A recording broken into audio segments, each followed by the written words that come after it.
One of the people that we should talk about is the wonderful Big Sid Catlett, whom unfortunately I didn't get to know, but because he went and died on us, you know, when he shouldn't have.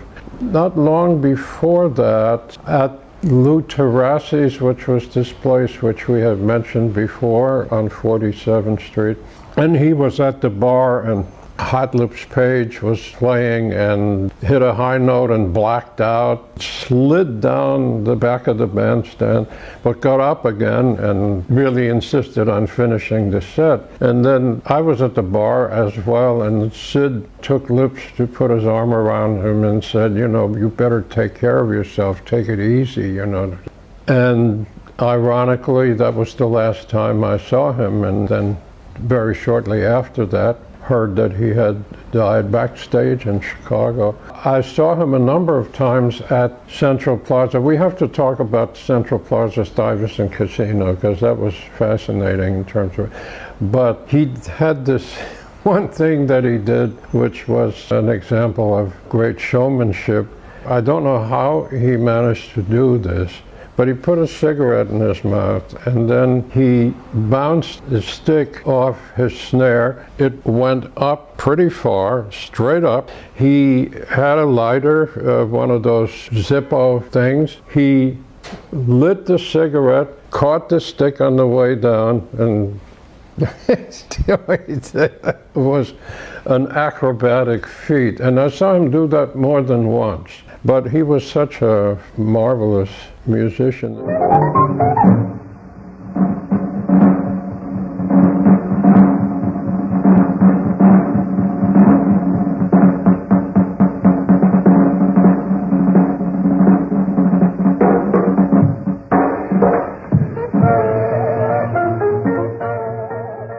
Big Sid was Louis' favorite drummer, although Louis, of course, had that long early relationship with Judy and Paul Barber and did nicely in the band, but Sid was the best to Louis, and you can tell. There's a big band Louis record of Wolverine Blues. Sid on that is like textbook, you know, and then at a slow tempo, probably the best, although it's all instrumental, no vocal, Sleepy Time Down South.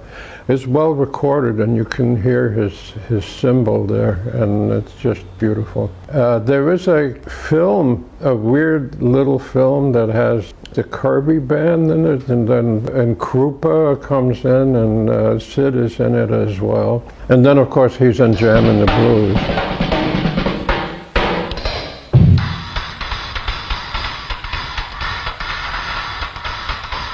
Where somebody told me that it's not what you see when he switches off with Joe Jones. It's actually the opposite on the soundtrack. Those are all the strange things.